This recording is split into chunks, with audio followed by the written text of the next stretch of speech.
On va parler à Vincent. Vincent, mon cher ami. Ben oui, s'amuser, rire, se divertir, c'est un facteur qui favorise la guérison. Ça, c'est sûr. Il y a une étude scientifique qui est apparue dans la revue Pediatrics qui a montré que si un clown vient voir un enfant avant une opération, ben, l'anxiété de l'enfant descend et on observe une baisse importante des complications post-opératoires. Alors, c'est vrai pour un clown dans ce cas-ci, mais se divertir, être calme, détendu, ça améliore malgré ce qui s'en vient et ce qui arrive. Ça améliore la tolérance à la douleur, ça abaisse la pression artérielle, ça renforce les défenses immunitaires et ça améliore la circulation sanguine. Donc, il faut faire du bien à nos enfants quand ils sont à l'hôpital, les divertir. Et sans dire le bien que ça fait à l'entourage. Les parents qui voient leur enfant rire, sourire, ça fait du bien à la famille aussi. Et même aux gens, les médecins qui entourent cet enfant-là, qui veulent l'aider. Tout à fait. Et ce personnel-là, médical, infirmier, est souvent occupé avec autre chose aussi. Donc, comment faire? Alors, on vous propose des initiatives, des beaux exemples d'idées pour divertir les enfants à l'hôpital. Entre autres, ces super-héros, laveurs de vitres. C'est des nettoyeurs de vitres qui ont décidé de s'habiller en Spider-Man, en Batman, en Captain America, en Superman, dans un hôpital de Memphis qui s'appelle Le Bonheur Children's Hospital. Et les enfants étaient tellement impressionnés de voir arriver les laveurs de vitres que le personnel de l'hôpital a dit qu'ils avaient oublié pendant une demi-heure qu'ils étaient malades. C'est leur idée. Et il y a plein d'hôpitaux aux États-Unis qui ont recréé ça après, qui ont eu cette idée-là. C'est touchant, ça. Ils sont dans leur chambre, tout à coup, ils débarquent des super-héros. Parce que les gens leur demandaient, est-ce que c'est vous, Spider-Man? Alors, ils se sont dit, habillons-nous un Spider-Man et divertissons-les en lavant les vitres. Sinon, il y a le projet. C'est une très, très bonne idée. Très, très bonne idée. Puis ça se fait de plus en plus aux États-Unis depuis qu'ils l'ont fait. Il y a le projet Colibri aussi en France qui permet donc, c'est une plateforme Internet, c'est l'enfant à l'hôpital qui fait ça, qui s'appelle donc Colibri et qui permet de dialoguer avec des voyageurs partout à travers le monde. Ça leur change les idées, ça leur permet de sortir de l'hôpital sans sortir de l'hôpital.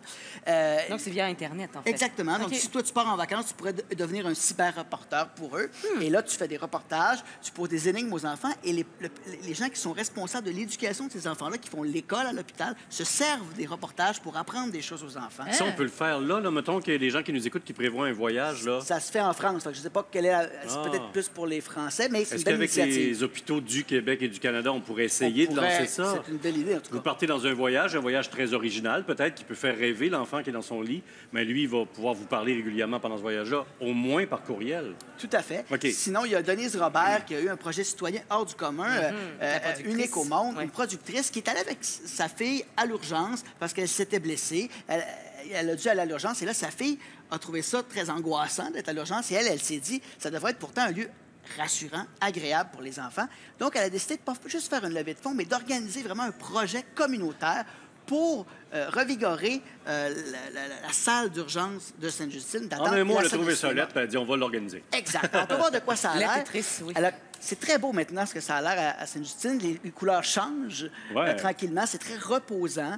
Et elle a aussi, par le fait même, transformé la salle, l'amphithéâtre de Justine Lacoste-Beaubien en salle de cinéma, qui est devenue la salle Céline Dion, parce qu'il faut savoir qu'elle avait quand même un bon réseau de contacts, Denise Robert. Mais c'est correct, elle a usé, puis elle a profité de ça. Bravo à Denise Robert et son équipe. Très belle initiative de sa part.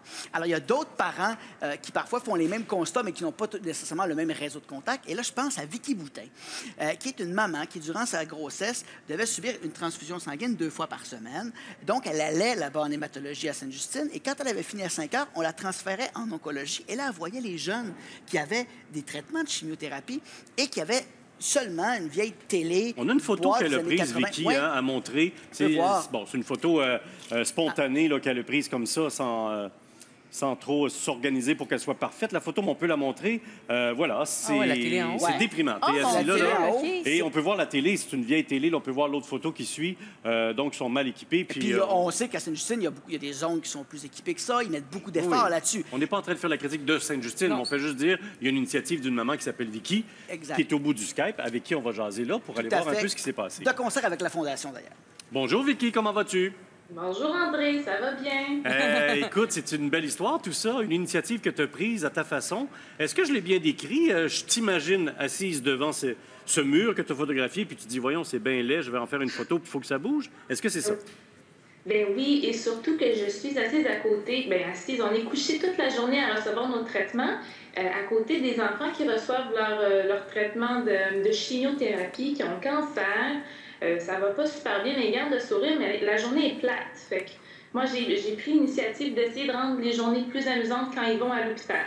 Toi, tu étais là parce qu'il y avait une grossesse à risque que tu vivais. Ton bébé est venu au monde, il va très bien, tout est en santé. Exactement. Mais tu as côtoyé ces gens-là. Moi, je suis en santé. Eux continuent d'être malades et de recevoir toujours leur traitement. D'ailleurs, je salue tout le monde à Sainte-Justine. Mais moi, je suis en santé, fait que je peux prendre le projet en main puis essayer de ramasser l'argent pour pouvoir leur fournir des équipements. C'est quoi ton projet? C'est quoi ton rêve? Qu'est-ce que tu veux faire? J'aimerais ça ramasser des millions, si c'était possible. Mais ce que je veux, c'est ramasser, disons, 15 000 $ pour essayer d'équiper chacun des 16 lits d'une console de jeux vidéo, tout simplement parce qu'ils passent la journée là avec une télé à écran plat sur un support amovible.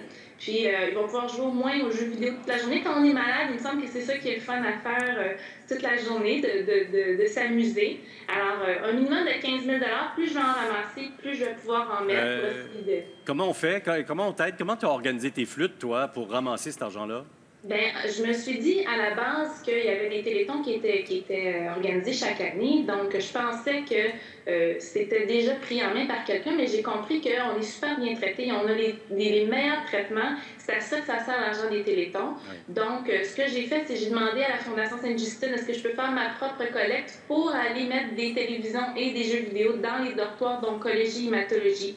Ils m'ont dit oui. Alors, c'est vraiment ma collecte de fonds personnels. Vous allez savoir. Si vous donnez, vous allez à Sainte-Justine, vous voyez les télévisions, vous allez savoir que c'est grâce à vous vraiment que vos dons sont allés là. Ça va être aussi concret que tu le décris. C'est ça que j'entends.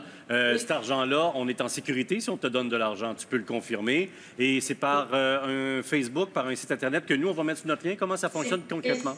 Oui, le lien va être sur votre site. C'est la Fondation du CHU Sainte-Justine qui m'a ouvert une page de collecte de fonds. Donc, c'est vraiment, on donne comme à la Fondation, comme on donnerait pour n'importe quel compte.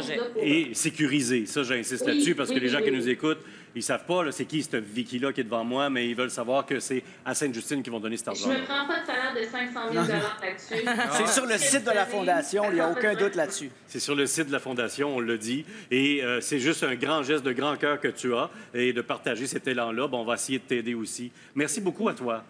Merci à vous. J'espère que ça va fonctionner pour les enfants malades. Merci. Je te souhaite une belle journée et embrasse ton bébé. Tu as 2 bébés, toi? Oui, j'en ai 2. Alors, embrasse ta famille. Salut. Moi, j'embrasse toi et Vincent Bolduc. Merci à vous. OK, salut. Bye-bye. Bye-bye. Je suis content, Vincent, qu'elle n'embrasse pas les autres. Ben oui, c'est ça. Ben oui, voilà. Ça cool. Elle fait son choix. Oui, Louis, fais-moi une petite prise du jour. Elle vient de me pointer comme désolé.